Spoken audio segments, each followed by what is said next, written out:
I'm also going to be recording that. I just pressed record so that folks that weren't able to attend will be able to access this discussion today. I will also be sending out a couple of upcoming events that are relevant and kind of linked to Home Think Tank. The first is we've got an Ohio Tech Ambassador Listen session on April 6th. I'm going to send information about that to learn more about technology. We have a Trust and Stable Account session, which is coming up April 29th. Both of those are at 10.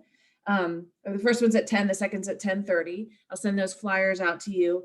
We have the Future is Now sessions, which are planning for the future for older caregivers, and I will be sending out a link to that as well. And finally, we have a housing options guide. So as we're talking about supports in the home today, we have a wonderful team. Cindy Malloy was part of this, developing a housing options guide, which helps you kind of work through the actual physical housing options as you're thinking about the future. So I'll be sending a link to that. It's a really useful tool, and I just want to make you aware of that. So today, just to remind you, Home Think Tank is really an opportunity to gather around housing, accessible, affordable housing. We've been convening for over 10 years, probably about 14 years now. And it really is geared towards families, bringing housing issues and also supports issue. And today we're talking about the supports. So we've got a team of experts from Hamilton County DD Services, and I'll let them introduce themselves, and expert family members who have lived experience with exploring housing options, both paid and unpaid. So I'm going to turn this over to Chase, and he's going to be talking about some of the supports that are options that are available. So Chase. Good morning, everyone. I am going to share my screen, if I can do it correctly. Don, are you able to see that? Perfect. Okay, I'm actually going to turn this over to Tom Chula, who's going to open things for us, and then we will get started. All right. Good morning, everybody.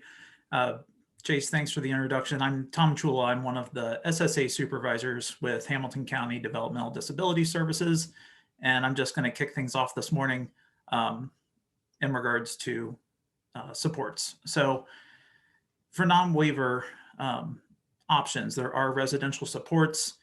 Just in terms of resources, we're going to touch base on a few of those. The first being the Family Support Services Program, or FSSP. So annually, there's a $500 cap. And what that means is it's respite care, both in and out of the home, including day and overnight camps. Could also include, certainly not limited to, adaptive equipment, special diets, training, counseling, home modifications, and limited emergency assistance as well. The second resource I want to bring to everyone's attention is planned respite. Similar to FSSP, there's an annual cap of $1,200, and that's respite care designed to allow routine caregivers relief from day-to-day responsibilities of providing care. The third resource is the TAP program, or Technology Assistance Program. Annually, that's a $500 resource, and it's used to purchase assistive technology to promote independence, increase capabilities, vocational skills, community involvement, or physical skills. So if under waiver options, certainly waivers are one way to help fund services and supports that people need to live in their communities. As some of you on the call today might know, waivers are part of the Medicaid program. Waivers fund services and supports, so this does not include housing. Currently, there are 3 DODD waivers, the first one being individual options, or IO. The second DODD waiver is the self-empowered life funding waiver, or the self waiver. And the third type is the level 1 waiver. There are other system waivers.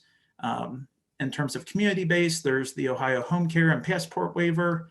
And then there's also facility-based system waivers, which is the assisted living waiver.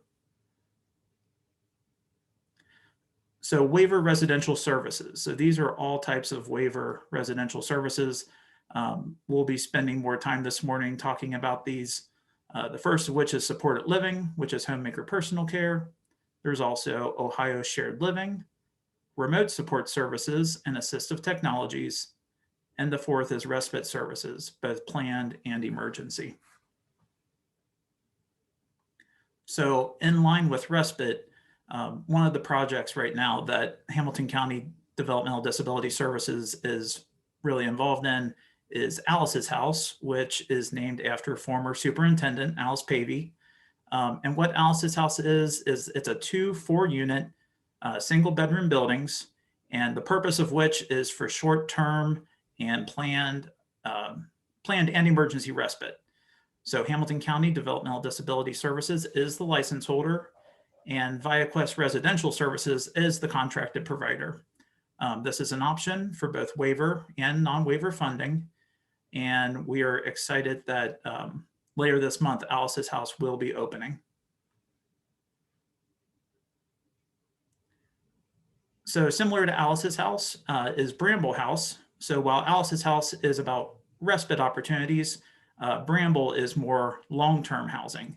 So Bramble is 16 single bedroom self-contained apartments, including multiple accessible units, and is really designated for people who have historically struggled to find or maintain traditional community-based housing. Similar to Alice's House, Hamilton County Developmental Disability Services is the license holder, while Total Home Care Solutions, or THS, is the contracted provider. This is also in the process of being renovated, and we are excited for Bramble House to open later this spring in May. Tom, can you tell them where Alice's House and Bramble are located?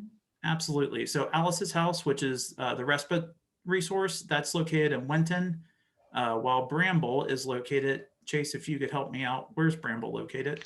Madisonville. In Madisonville. Okay.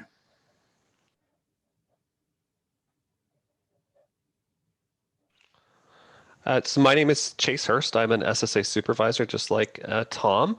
And I'm going to pick up from here and talk about remote support services and technology. But before I do that, Tom has really been leading the charge here on Alice's House, and I've been on Bramble. And I was over at Bramble yesterday, and it is going to be super, super, super nice. Like I was super impressed with the work that they've done in there, and it's going to be a very nice place for folks to live and have a good life at. So I just wanted to plug that again. It's been a sorely needed thing in our community for a long time. So very excited about that. On to what I'm supposed to talk about today, which is remote support services and technology. So remote supports and technology is just a way to support people using technology and staff who are working remotely. It replaces traditional in-person staff. So instead of having somebody with me 24/7 or whatever is necessary, instead we can use technology to increase independence. We can put staff remotely. So they're still available for assistance as necessary, but it is an option that's available under all 3 of the waivers. So as Tom mentioned at the very beginning, that's the IO self and level 1 waivers. What I should have put here as well is technology the costs are coming down rapidly. We know that. So this is something that can be self-funded as well, actually, it's pretty inexpensive. And we'll go through some options that are available out there off the shelf. You can walk into Target, Walmart, Best Buy, any of those stores and pull these things and use them. So as I said, it replaces in-person staff with technology such as cameras, sensors, and other smart devices. There's new devices being devised, every day by different companies and different folks. And there's a lot of ways that in the past, really, the only option we had was to support folks with in-person supports. And now we can do a lot of that with technology. I do want to highlight that remote supports and technology really is designed to promote more independence and autonomy for the people that are being supported with it. I sometimes think about some of the folks we serve who have 24/7 in-person staff, and maybe that's necessary, and certainly in some cases it certainly is. But this is a way that we can give them more autonomy and more more independence in their life. When you're working through a waiver or really any funding sources, any of the devices are chosen by the team based upon what that person's needs are. So some people use cameras, other people don't because it's not necessary. Some people need two-way talk devices, some people don't. So it really, again, the cool thing about technology is that it's so person-centered. It's so you can really tailor it exactly to what that person's needs are, and it can be changed as time goes on as well. Some of the systems are monitored by staff who are working remotely. It doesn't have to be, though. You know, people who families can use it to support their loved one, and they monitor it. So they have an app on their phone, and we'll talk about that in a minute. For systems that are being monitored remotely, there's alerts that are sent to the remote monitoring staff, and we SSAs and teams work together to establish, you know, what happens when one of those alerts is triggered. So for example, if you have a smoke detector, smart smoke detector in a bedroom, what do? What should the staff who are working remotely do if an alert is triggered? And that'll be detailed, very detailed in the plan. And we also do backup plans because we know, you know, there's going to be emergencies. There may be situations where if an alert is triggered, in-person staff are necessary or in-person support is necessary. So we detail that out again in the plan, what exactly should occur and under what circumstances. Just to give you an idea of what technology is out there, I'm going to go fairly quickly through this, but I did want to give you ideas. This is obviously being recorded, so if you want to come back and look at these, I did list like manufacturers. That's not all the manufacturers that are out there. I don't know them all, but this is really just, again, to give you an idea of what's possible. I love this section because I actually have most of these things in my home, and so I can share some personal experiences with it if you have any questions. But obviously the big one is camera systems. There's multiple manufacturers out there. You can see this one is by Nest. It actually links over to a phone you have on your app. I have one of these. I have one on my front porch. It sends you alerts. It says, hey, I saw a person, or hey, I saw motion, or hey, I heard a sound. And those come through very quickly. And so then you can actually open up the app and see what exactly it saw. The newer models actually can identify people as well. So it can say, hey, I saw Tom, or hey, I saw Lindsay. And this is what happened at that point. Some of them provide a two-way talk system. So we used a Nest camera in my son's bedroom when he was a baby as a baby monitor. It was actually cheaper than a baby monitor, and you can actually talk to them and stuff through the app, and they can respond back. Some of the cameras are indoor and outdoor, and you can have multiple cameras installed. And again, over on the right-hand side of all of these slides is going to be examples of manufacturers.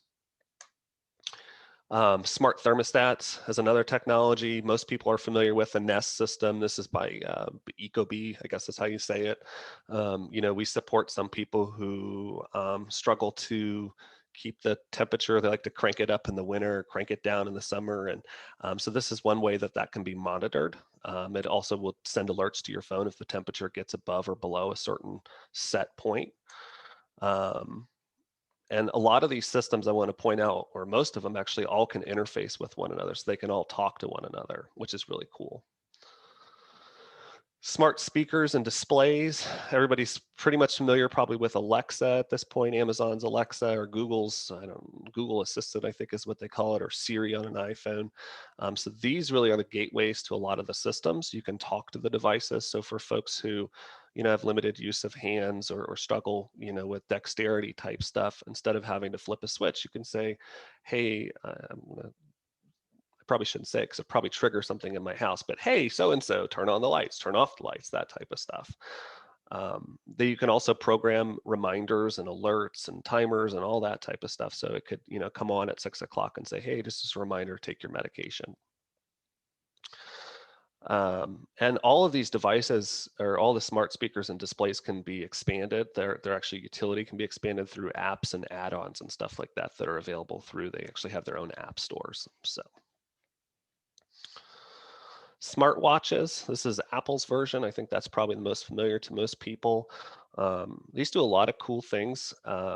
I've told my father-in-law actually to get one for a while because they offer fall detection. So it can, if it detects a hard fall, it can actually call either 911 or text somebody or call somebody else, whatever you tell it to do. So I think that's really cool. A lot of these offer now, vitals. It'll watch your blood pressure, not blood pressure, your pulse. The new Apple Watches actually do oxygen saturation as well. So, and they can send alerts. You can program reminders, that type of stuff. You can do voice control with them. The Apple Watch has Siri built into it, and you can use it to control other smart devices in your home. Smart locks, these are a little bit newer, but they offer voice unlock. You can use apps to unlock the door. I actually installed one of these because I have a door that leads into the back of my garage and my kids leave it unlocked all the time. So I'm afraid somebody's going to get into my garage. So it actually is programmed to automatically always lock at like 10 p.m. every night. So I don't have to worry about that. And these can be, again, activated by voice. You can say, hey, Siri, turn on or lock the garage door, lock the front door, that type of stuff. It also sends alerts when somebody comes in or out of the door, when the door is unlocked. You can program unique PIN codes to each person. And so you'll know, if Tom's PIN code is used, Tom entered the door. Hopefully it's Tom, I guess. Smart plugs and switches. So this is obviously a plug can be connected to a lamp, or it can be connected to a variety of devices to trigger it either remotely or by voice. Smart plugs or smart switches obviously replace your standard toggle or rocker switches on walls and allow you to control lighting remotely, either through voice, so again through your smart speaker, your smart display, or through an app on your phone. I do want to point out here, I know we're going through these quickly, but all of these devices are fairly inexpensive. I mean, when you consider comparable, staffing and replacing person with the support with staffing. All of them are available off the shelf. Like I said, you can walk into Target, Walmart, Best Buy, anything you want, you can buy these things. Amazon online, you can buy them. Some have subscriptions, a lot don't have any subscription fees or anything like that, so it's just a one and done thing. I did want to point out here, and again, this is something we're going to go through quickly, but I wanted to make it available to everybody. If you don't know what you need, because there's so much, there's just a lot of stuff out there, and it can be very confusing how everything integrates and that type of stuff. Certainly, if you have an SSA, or you have a friend who reach out to them and ask. But the other thing that's available throughout the state is what are called lending libraries. I'm not sure of the status of them with COVID, but I'm sure at some point they'll come back up if they're not still running. What these do is allow you to check out certain devices, sort of just like a library, and you can actually try it at home and see how it works. So they offer a variety of things. There's examples here. If you Google those websites, you'll actually find them. Some do statewide, some only do regional. If you are looking regionally for the lending libraries, we're in Region 3 for Southwest, and these would be specific to the various regions, or to our region, I'm sorry. All right, so that is my portion. I am now going to turn things over to Lindsay Shapiro, because we're going to move right into shared living. Hello, everyone. My name is Lindsay Shapiro, and I am a Service and Support Administrator Team Lead here at Hamilton County DDS, and we're going to be talking a little bit today about the Ohio Shared Living Model. So the Ohio Shared Living Model is a residential service option. It's available under the IO waiver only and potentially for self-pay. Ohio Shared Living is where a live-in certified caregiver provides supports in the home of a person receiving services, or the caregiver's home, or a residence shared by both. Shared living is a long-term commitment to sharing a home, helping with daily routines, and building relationships. Caregivers are compensated, so they're paid to provide hands-on care and support services, and these services are authorized in the My Plan. Common services such as cooking meals, transportation, and planning activities during the day are most common. And something important that I like to notate is that The shared living model does not replace existing relationships in the individual's life, but it extends and supplements those relationships. So as an SSA, I work with adults with waivers, and one of the most common things I do is discuss residential options with the folks I serve. And I assist them with a person-centered approach in finding the best residential option that works for them. And so when we talk about Ohio shared living, there's several commonly asked questions. So the next few slides are going to discuss those commonly asked questions. So one of the big ones I get is, will I have my own room if I live with a shared living provider? And the answer is, of course. Every individual will have their own room with a window, and the space should be clean and move-in ready. Sometimes rooms are furnished. Otherwise, the team can come up with a plan to find needed furnishings. And important to note that your shared living provider may support no more than 4 people in their home. Another common question, how much is rent? Very practical question, important to know. For a placement over 30 days, the team will determine the amount of the individual's rent and what that rent covers per month. The individual and the shared living provider will sign a residency agreement. And what a residency agreement is, all it means is that it's a written agreement between the individual and the landlord that establishes terms, conditions, rules, or any other provisions concerning the use of the home. A residency agreement is not required when the use and occupancy of the resident is subject to a lease. Can I remain connected to the people who are important to me? Of course. You can arrange visits with your family and with your friends as you wish. Your family and loved ones will always be a part of your team's decision-making process should you want them to be. Communication will definitely be key between you and your natural supports and your Ohio shared living provider. The shared living provider should be ensuring your health and safety. And so it's important to know if you're going to go spend the night at a friend's house or your family member's home, that they know your whereabouts, just to make sure that you're safe and that you're healthy. The shared living model fosters and builds relationships that last a lifetime. Will I still be able to do the things I like to do? And of course, you can continue working or attending a day program. Your shared living provider and SSA can help you determine and coordinate transportation needs to work or your day program. And very important to remember that life should still be fun and you have the freedom to participate in activities of your choice. So sometimes people get cold feet or they're concerned that they're going to be entering a situation or agreement and they may not like it. So a common question I get is, what happens if I move in and it turns out it's not for me? So it's important that you and your team vocalize your feelings to your SSA, your provider, or your natural supports. And as a team, we can come together and address any issues living in the home.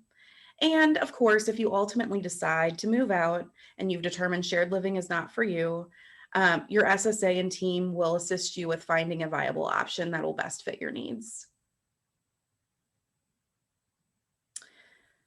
All righty. To Kristen. Another commonly asked question I get is, can my mom or dad become my shared living provider? So for folks that are still living at home with mom and dad are providing the majority of the personal care, this is a great option for mom and dad. So yes, of course, a family member can become a shared living provider. And in fact, a caregiver can be anyone providing living care for a person with developmental disabilities. But we must remember that being a caregiver is a full-time commitment. It's important to notate that caregivers can still work outside the home full-time, and we can always authorize respite programs. And please note they are available to support caregivers and households. All righty, we can go on to the next slide.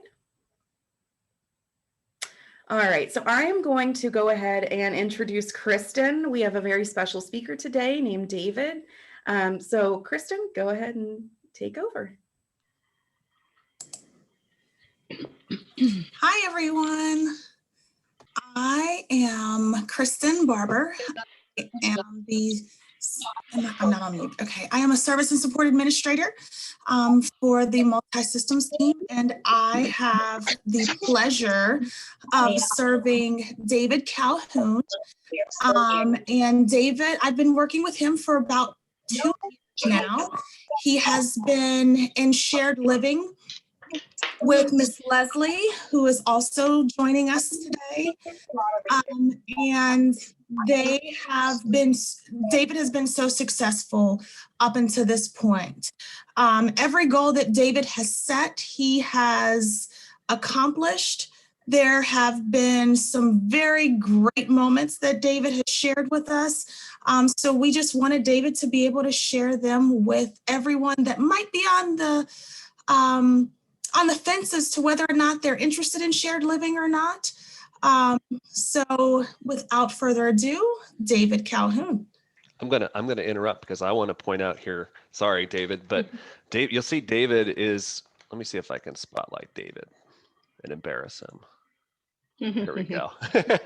David is wearing his Kroger uniform, and he's actually joining us live from his work. His boss was great to give us about 15 minutes with David, but David has been at Kroger for about a year now over in Woodlawn, is doing excellent. So thanks again for joining us, David. Hey, David, take your, unmute yourself, babe. Oh, okay, my bad. There you go. How y'all doing? Doing well. So what is it that you would like to share with people who are will you tell them kind of your story, how you ended up with Miss Leslie?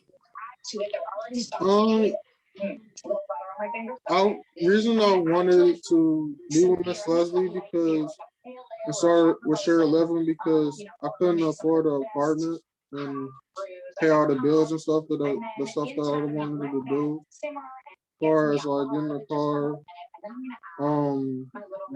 getting the stuff that I want and need, mostly the stuff I need, like getting a car and getting my license, going to driving school, and finding somebody that loves me and talk to me and be there for me for my life.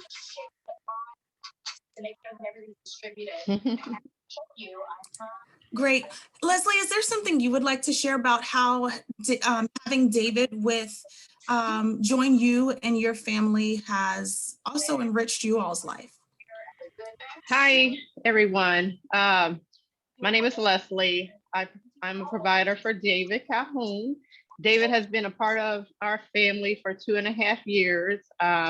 David, I call him my son. He calls me mom.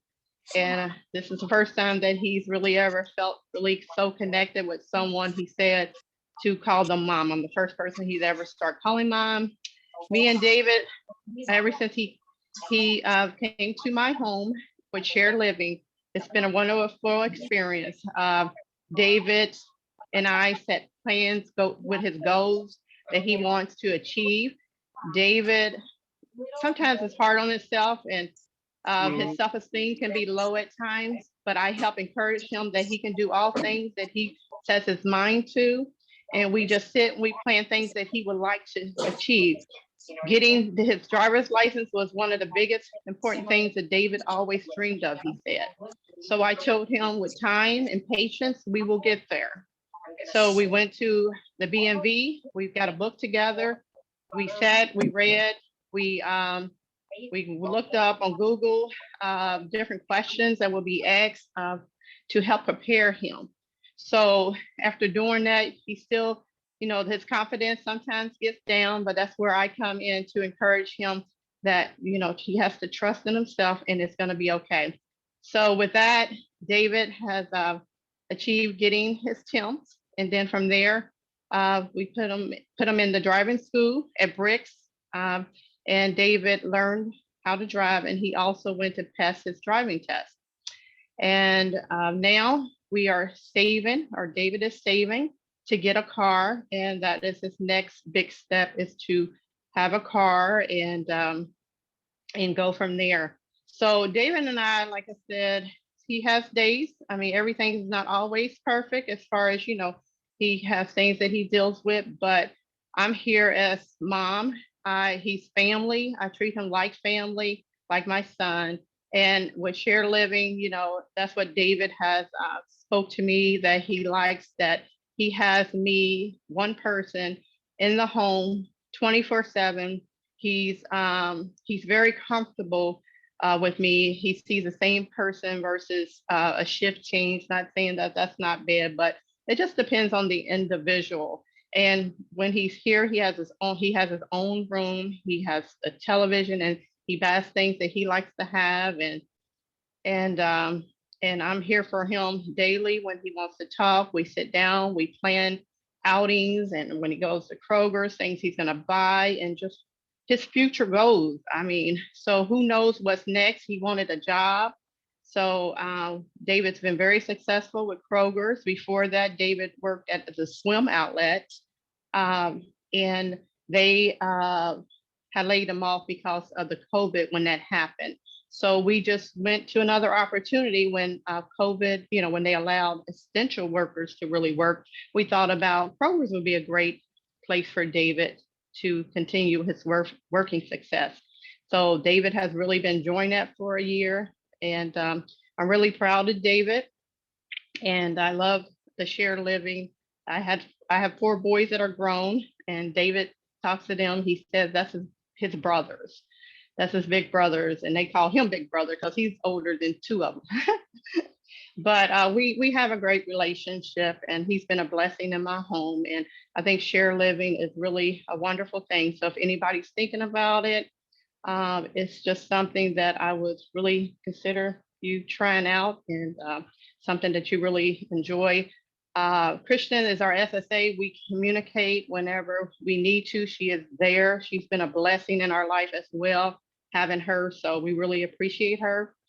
And I think that's it. David likes to ride his bicycle. He went and got a bicycle. We went up to Walmart, and my son picked up that bicycle, put it in the back of his truck. And in the summertime, David likes to go out, take a walk, ride the bike. And, you know, he likes to go to the movies.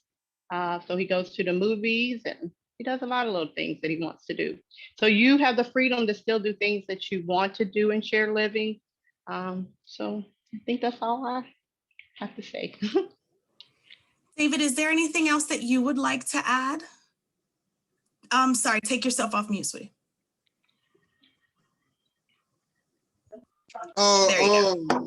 There you go. Okay. This shared living is not bad as people think it is. Like as people should think it is. You just gotta accomplish your goals, and you gotta just chase the dream that you wanted to grind for, like getting your license and accomplishing your goals and getting a job. It's a really blessing. So I really appreciate it.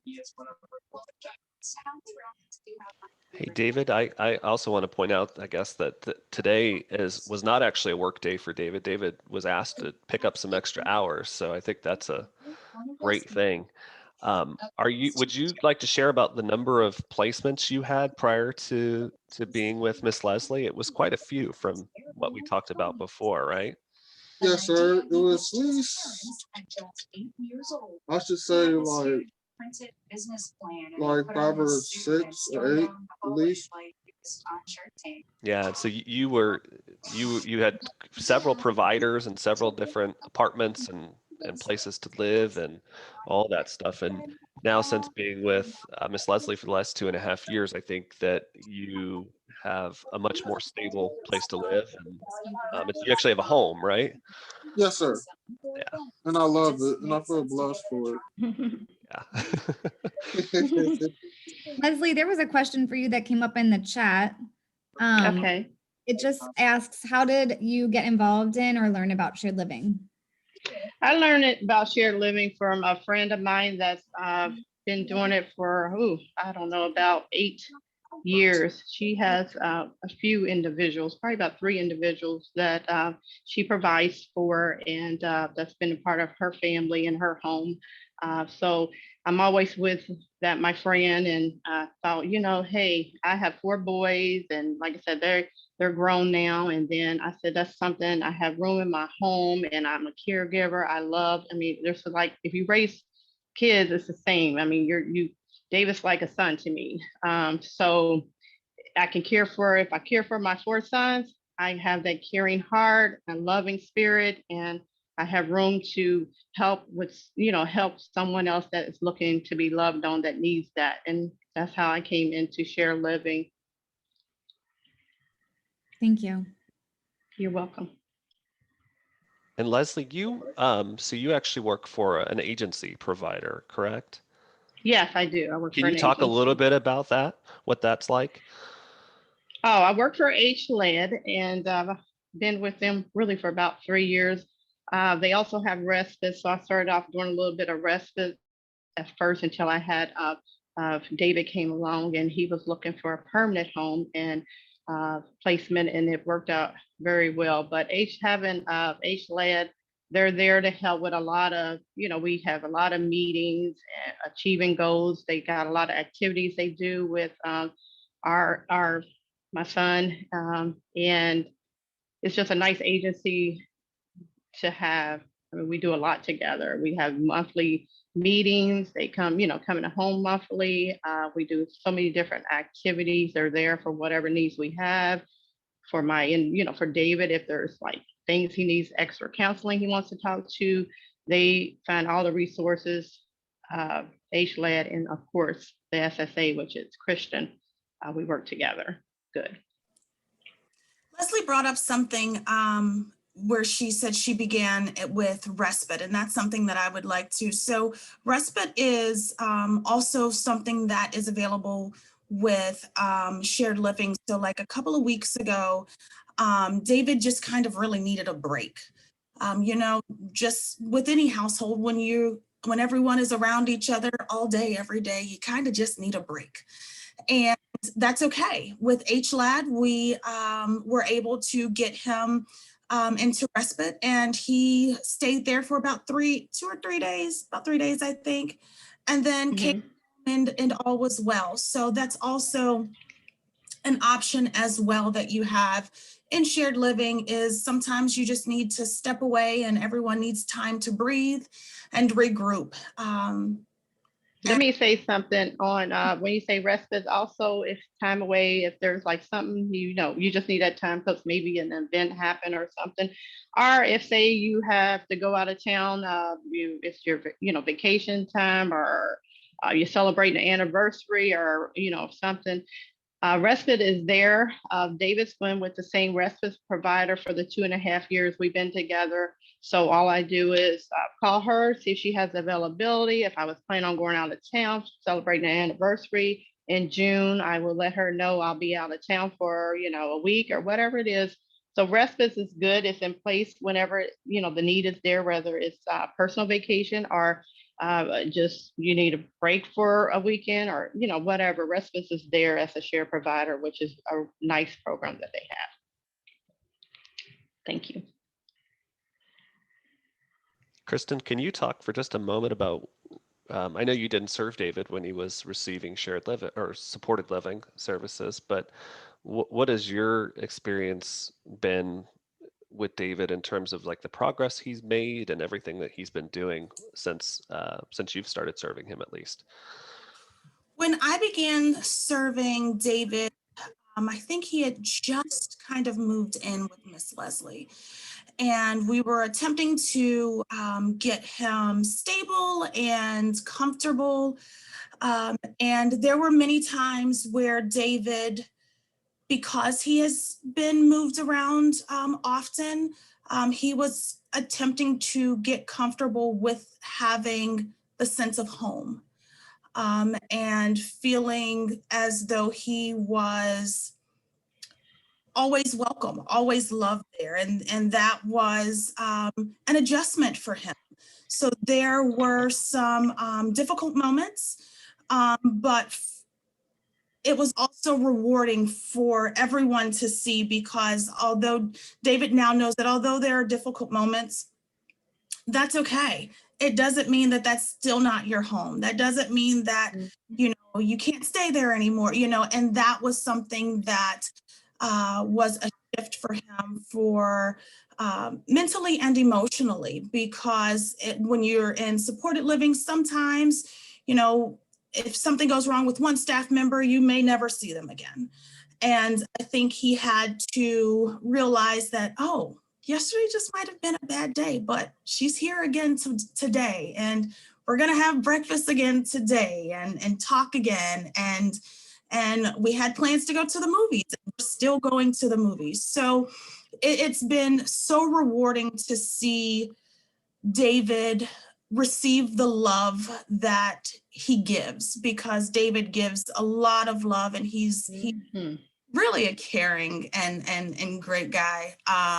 And to have him, to experience him receiving that back, and knowing and getting the feeling of a family, because David, if you don't mind me speaking, he was in foster care as well. So even before coming to shared living, he was in foster care. So, you know, he's moved around a lot. So having a stable household, a family environment has been great to see David experience and to be a part of it as well. I have a question here, and anybody can chime in. It says, do parents need to be providers? There was more information on the slide, but we didn't address all of them. Are there situations when parents cannot do shared living? How do they initiate the process? There's a lot in that. I'll stick it in the here for everybody. Lindsay, do you want to take that? So the question is, are there situations, let's see, do parents need to be providers? No, parents do not need to be providers. Let's see here. But in order to provide shared living, it has to be done in the home. So if a parent is interested in receiving supports in the home and keeping that child living in the home, HPC would be an option that we'd want to look at. So bringing an independent provider, bringing an agency provider in to provide supports in the home. But no, a parent does not have to become a shared living provider, but that is an option for them. And I should mention this too. Parents that are interested in becoming independent, or excuse me, shared living providers, they can either do like what Leslie's done and become employed through a provider, a providing agency, or they can become an independent provider and provide that service as an independent contractor. I'm going to interrupt here for just a minute because David only had 15 minutes with us. So David, thank you so much for joining us today. I again, a year is a long time for anybody to be employed. You're doing so well, and thank you again. And Leslie, thank you as well for joining us and all the work that you've done. And Kristen, thank you very much as well for, I think this points out to the importance of the team process and the supports that we can, you know, when we all come together to support somebody, the amazing things that they can do. So kudos, David. Thank you. You're welcome. Thank you, everyone. Bye-bye. Bye-bye. There's an additional question in there about how do you become an independent provider.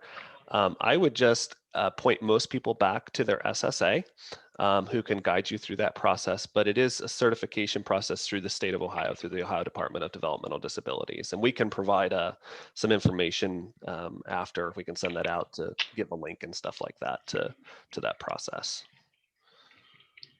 All right. Give me just a second to change keys here. Figure out what I'm doing, rather. Sherry, are you with us? Yes, I am. Awesome. Hi, Sherry. It's nice to meet you in person. Well, I guess this is COVID Kind of in person. Good morning, everyone. Good morning. So, everybody, this is Sherry Dirth. We're going to change gears here and talk a little bit. We're going to talk about technology instead of shared living. So I apologize, we're a little bit out of order, but we had to accommodate David's work schedule, and I'm really glad again that he could join us. Sherry is, hang on one sec. Sherry is mother to Gunnar, and Gunnar is a young man. Sherry, is he even 18? How old is he? He's 16. 16. So he's 16, and Gunnar has an SSA. And actually, Sherry, if we went back to our slides at the very beginning, Tom talked a little bit about the Technology Assistance Program, or TAP. And Sherry was actually able to make use of those, access that funding to purchase some technology to solve I would say, a pretty significant issue that they were having. And so Sherry was nice enough to come and join us today and talk a little bit about that. So I'll kind of turn it over to you, Sherry, whatever you're comfortable sharing about, the situation and what you did to solve that. Yeah. Sure. So I have a 16-year-old with high functioning autism. He's a junior, and we've had some issues about the past year. He's been battling depression pretty significantly. And one of the things that he has done, he has not been able to cope properly. And because of that, we have a history of 2 elopements last year. One of them happened outside of our house, but meaning he was at another location and then left. But the second one happened in our house. He waited for both of us to go to bed and then left. So in talking with our SSA, what we could do to potentially eliminate that situation was to install some sort of alarm. So we chose to go with the Google Nest door sensors and window sensors. We opted not to do video cameras because we didn't feel that he needed full monitoring. So the door sensors and the window sensors have worked really well. They are tied into Wi-Fi, but there is a safety feature where you cannot simply just unplug the Wi-Fi and the alarm is deactivated. If you open the window or the door, it sounds like a fire alarm, and I assure you, your neighbors will hear it. It is very, very ear-piercing loud. So it's been really helpful. He doesn't seem to be, it didn't cause any more anxiety for him, because that was one of the things we were concerned about. We just kind of treat it like, we just say it's a security system, and we just chalk it up to, keeping people out of our house, when the truth is we're trying to keep him in our house. So we just set the alarm before we go to bed, because my son, being almost 17 years old, clearly is not going to bed before us on weeknights or weekends. So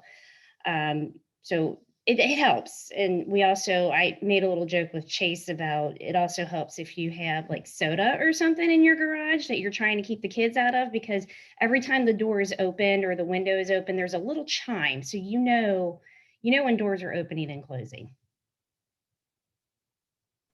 Yeah, yes, I do remember that. Could you, a lot of people are there's some, I don't want to say controversy, but there's some back and forth about cameras. And I know when we talked a couple of weeks ago, you talked a little bit about, your decision, the process you and your husband went through to decide against cameras, in terms of trying to promote some more autonomy and independence down the road with Gunnar. Can you talk a little bit about that? We felt cameras would be too intrusive, and I know it would have shot his anxiety through the roof.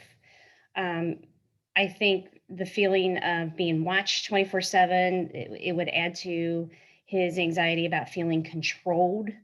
And it wasn't our purpose. It's not that we can't trust what he's doing during waking hours in our house. The fear was, if he's battling depression, if he's not coming to talk to us about it, will he take off again?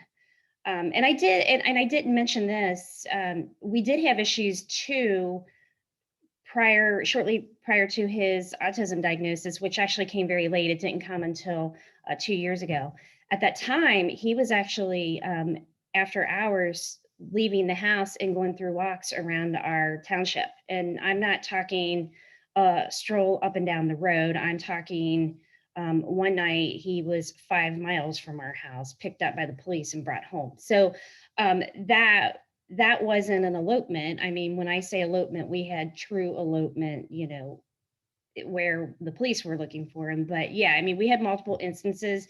And since we've installed the security system, we've not had one issue. In fact, he's very cautious of it. If he wants to step outside at night, just get a fresh air, he'll ask me if the alarm is set. And it's all stuff that you and your husband bought off the shelf, right? And then were able to install yourselves? Or did you have to have somebody Correct. install it? Okay. No, my husband, he's an electrical engineer, so he would not dare bring anyone into our house to install anything electronics. But yeah, I'm pretty sure he purchased from Lowe's. And it's pretty unobtrusive, I guess, right? This isn't, you know, it just kind of looks like a normal security system, right? Yeah, it's just a little box, a little Google Nest box. It kind of looks like an Alexa. Okay, great. And if you didn't have those devices in your home, I mean, what do you think that he would still be eloping and that type of stuff? I don't know. I feel like we have that incident really kicked everything in gear for the direction that we've turned to. Because at that time, when this happened, we just got approval through DDS. So we were just assigned an SSA. We hadn't started services with Envision yet. So there were multiple factors. So I think that once everybody came together and generated a plan for him, he does really well when he knows what the expectations are and when people are working with him.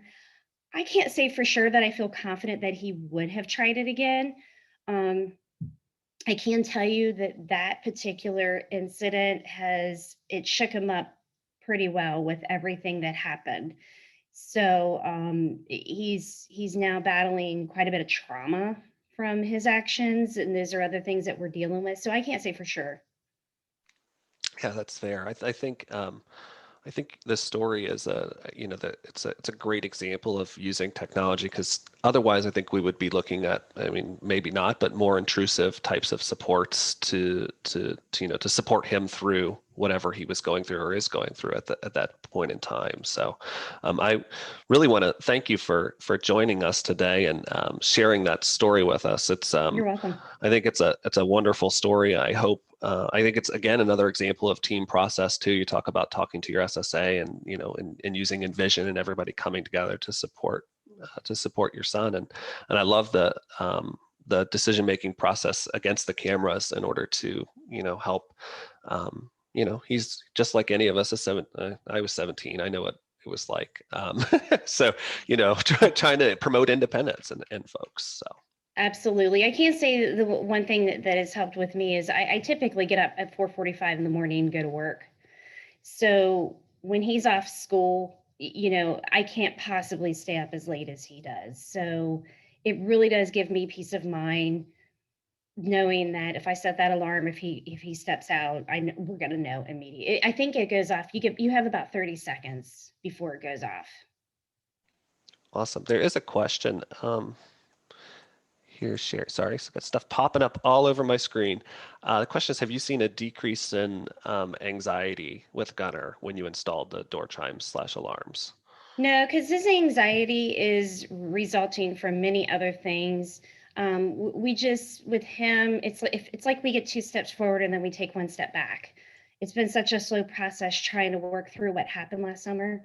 But yeah, again, like he's never, the security system itself has never been an issue for him. It didn't increase his anxiety. Awesome. Sherry, I know you did tell me this in an email as well. Is it okay if I offer you, if anybody has any questions and wants to reach out, any parents or anything like that, is that still okay? Sure, you just send me an email and Awesome. then we can touch base if we need to talk by phone. Absolutely. Awesome. So if anybody does want to reach out to Sherry, I guess my contact, we'll share our contact information. Feel free to reach out to me and then we'll connect the 2 of you. So Sherry, thank you again. Thank you so much for participating. You're welcome. Take care, everybody. There's one additional question. Oh, sure. No, sorry. It's for Not for it's me. the Okay. waiver stuff. You're good. Okay, goodbye. Thank you. It says, can someone comment on what help is available to families who need help with installation? It's available under waiver funded services. Is it also available if they're using other fundings? Yeah, so with waivers, all of the waivers cover it's called assistive technology. It's just, because we have to come up with fancy words to say everything and abbreviations. So assistive technology is something that's covered under all the waivers.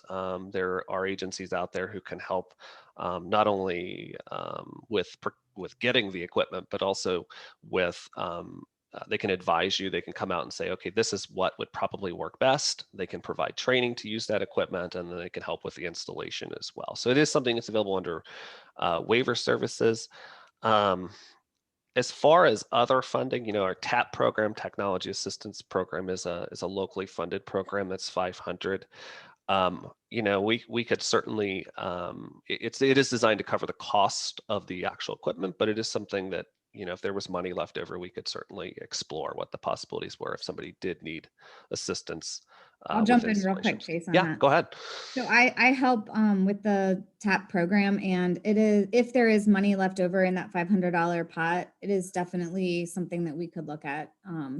We have in the recent past, used some of it for support and subscription costs for certain pieces of equipment. So as long as it's under the $500 cap, we'll make it work. Awesome, thank you. Yep. I am going to share my screen one final time because we are at time, just so that we have it on the recording. Of course, I got to go through everything. Actually, I didn't put it in there. All of our contact information is here. So there's Allison Leedy's information, Tom's, Lindsay's, and my information. Feel free to reach out to any of us, email, phone, whatever your preferred method of communication is, and we will, assist in any way that we can, answer questions, anything you may need. Please feel free to reach out to any of us. And I just want to say thank you so much to our speakers and to our families that joined us today. And we will have a recording of this, which I will send out. There were so many great questions around shared living. We will also be sending some additional information about that. So you'll have some hard copy and you have some people to contact if you have additional questions. So thank you all for joining us today. Thank you, Home Think Tank members. And we will look forward to our next Home Think Tank, which is in discussion right now. So, all right. Have a great rest of your day, everyone. Bye-bye.